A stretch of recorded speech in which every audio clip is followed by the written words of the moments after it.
गोधरा मामले में मोदी पर आरोप लगाने वाले पूर्व आईपीएस को कोर्ट ने किया बरी। संजीव भट्ट ने कहा था मोदी के इशारे पर हुई थी गुजरात में हिंसा। आईपीएस संजीव भट्ट का दावा, मोदी थे शामिल, मैं हूं गवाह। मोदी पर आरोप लगाने के बाद भट्ट पर दर्ज हुए कई मामले। 2001 में बीजेपी ने केशुभाई पटेल की जगह नरेंद्र मोदी को गुजरात का सीएम बनाया था।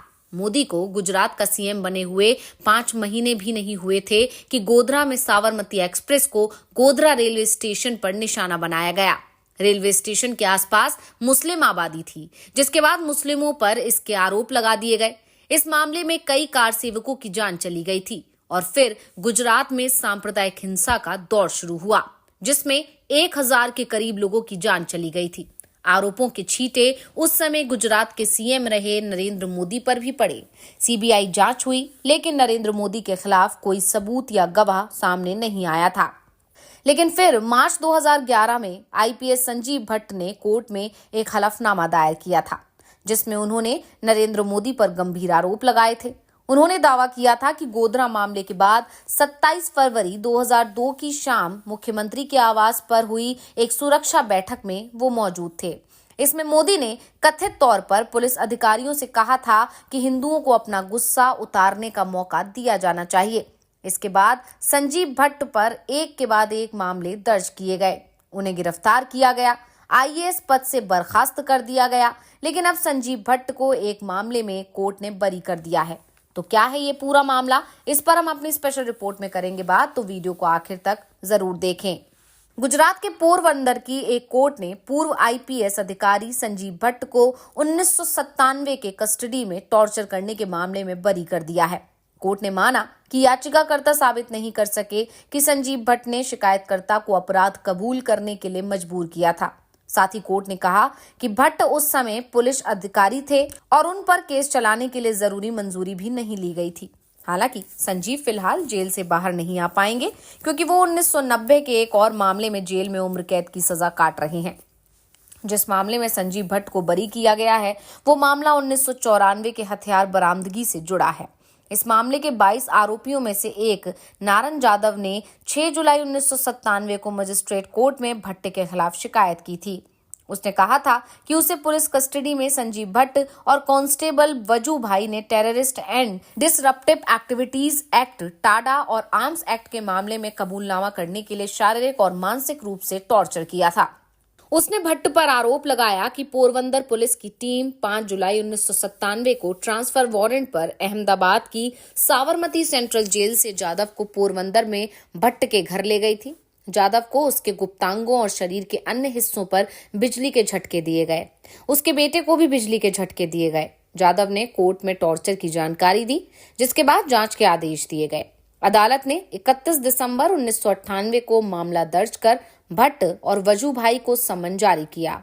15 अप्रैल 2013 को अदालत ने भट्ट और वजू भाई के खिलाफ एफआईआर दर्ज करने का आदेश दिया और अब इस मामले को कोर्ट ने खारिज कर दिया है। दरअसल भट्ट का कहना था कि उन्होंने राज्य के सीएम के खिलाफ गंभीर आरोप लगाए थे, जिसके चलते उन्हें निशाना बनाया जा रहा है।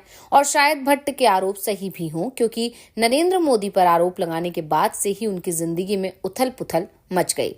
वैसे संजीव भट्ट नरेंद्र मोदी के निशाने पर इससे पहले भी आ चुके थे। 9 सितंबर 2002 को मुख्यमंत्री नरेंद्र मोदी ने कथित तौर पर बहुचराजी में एक भाषण में मुस्लिमों में उच्च जन्म दर पर सवाल उठाए थे। हालांकि मोदी ने ऐसे किसी भाषण से इनकार किया। इस पर नेशनल कमीशन फॉर मॉनिटरीज ने राज्य सरकार से रिपोर्ट मांगी। मोदी के तत्कालीन प्रिंसिपल सेक्रेटरी पीके मिश्रा ने बताया कि राज्य सरकार के पास उनके भाषण की कोई रिकॉर्डिंग नहीं है, लेकिन स्टेट इंटेलिजेंस ब्यूरो ने भाषण की एक कॉपी एनसीएम को सौंप दी। इसके बाद मोदी सरकार ने ब्यूरो के वरिष्ठ अफसरों का तबादला कर दिया। इन अफसरों में संजीव भट्ट भी शामिल थे। इसके बाद उन्हें state reserve police training college का प्रिंसिपल बनाया गया। लेकिन भट्ट पर सबसे भारी पड़ा था पीएम मोदी पर गोधरा मामले को लेकर गंभीर आरोप लगाना।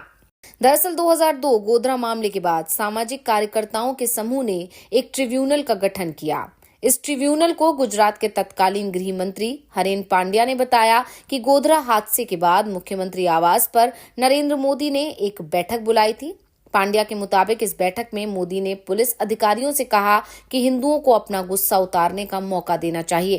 पांड्या के मुताबिक इस बैठक में शामिल पुलिस अफसरों ने संजीव भट्ट भी थे। गोधरा मामले के 9 साल बाद 14 अप्रैल 2011 को भट्ट ने सुप्रीम कोर्ट का रुख किया और यही आरोप लगाए। उन्होंने गुजरात हिंसा के लिए बनाई गई एसआईटी पर भी पक्षपात के आरोप लगाए। 13 अक्टूबर 2015 को सुप्रीम कोर्ट ने एसआईटी पर भट्ट के आरोपों को बेबुनियाद करार दिया, लेकिन इससे पहले ही जून 2011 में गुजरात सरकार ने ड्यूटी के गैर हाजिर रहने, ड्यूटी पर न रहते हुए भी आधिकारिक कार का इस्तेमाल करने और जांच कमेटी के सामने पेश न होने को लेकर भट्ट को सस्पेंड कर दिया था। संजीव भट्ट दिसंबर 1999 से सितंबर 2002 तक गांधीनगर में स्टेट इंटेलिजेंस ब्यूरो में बतौर डिप्टी कमिश्नर थे। जब गोधरा का मामला हुआ उस समय वो तत्कालीन सीएम नरेंद्र मोदी की सुरक्षा की जिम्मेदारी भी संभाल रहे थे। गोधरा मामले के बाद पूरे गुजरात में व्यापक हिंसा हुई थी। वैसे भट्ट की पहले से जेल में सजा काट रहे भट्ट को इससे पहले जामनगर में 1990 की कस्टडी में एक युवक की जान जाने के मामले में उम्र कैद और 1996 में पालनपुर में राजस्थान के एक वकील को फंसाने के लिए ड्रग्स रखने के मामले में मार्च 2024 में 20 साल जेल की सजा हुई थी। फिलहाल भट्ट राजकोट सेंट्रल जेल में बंद हैं। इसके साथ ही भट्ट 2002 के गुजरात मामले से संबंधित कथित सबूत गढ़ने के मामले में सामाजिक कार्यकर्ता तीस्ता सीतलवाड़ और गुजरात के पूर्व पुलिस महानिदेशक RB श्री कुमार के साथ भी आरोपी हैं। दरअसल संजीव भट्ट सोशल मीडिया पर बेहद सक्रिय रहते थे और मोदी सरकार के खिलाफ तीखे तंज कसते थे। इस बीच नरेंद्र मोदी देश के प्रधानमंत्री बन चुके थे और संजीव भट्ट के बुरे दिन भी शुरू हो चुके थे। साल 2015 में आए एक कथित सेक्स वीडियो को लेकर संजीव भट्ट को पहले गुजरात सरकार ने कारण बताओ नोटिस जारी किया और फिर बर्खास्त कर दिया। नोटिस में कहा गया कि वो अपनी पत्नी के अलावा किसी अन्य महिला के साथ रिश्ते पर सफाई दें। संजीव भट्ट को 19 अगस्त 2015 को पद से बर्खास्त कर दिया गया। भट्ट ने कथित सेक्स वीडियो में खुद के होने से इनकार किया था और कहा था कि वीडियो में मौजूद आदमी उनकी तरह दिखता है पर वो स्वयं उसमें नहीं है। तब उन्होंने गुजरात सरकार पर राजनीतिक द्वेष से कार्रवाई करने का आरोप भी लगाया था। वीडियो के मामले में उनका कहना था ये वीडियो सबसे पहले मई 2014 में सामने आया था। बीजेपी नेता तेजिंदर पाल बग्गा के ट्विटर अकाउंट से अपलोड किया गया था। उस समय बग्गा नमो पत्रिका के संपादक थे और दक्षिणपंथी संगठन भगत सिंह क्रांति सेना से जुड़े हुए थे। इसके बाद संजीव भट्ट को 2018 में गिरफ्तार किया गया। इस बार ड्रग्स केस में उनकी गिरफ्तारी हुई थी। फिलहाल संजीव भट्ट को एक मामले में राहत मिली है।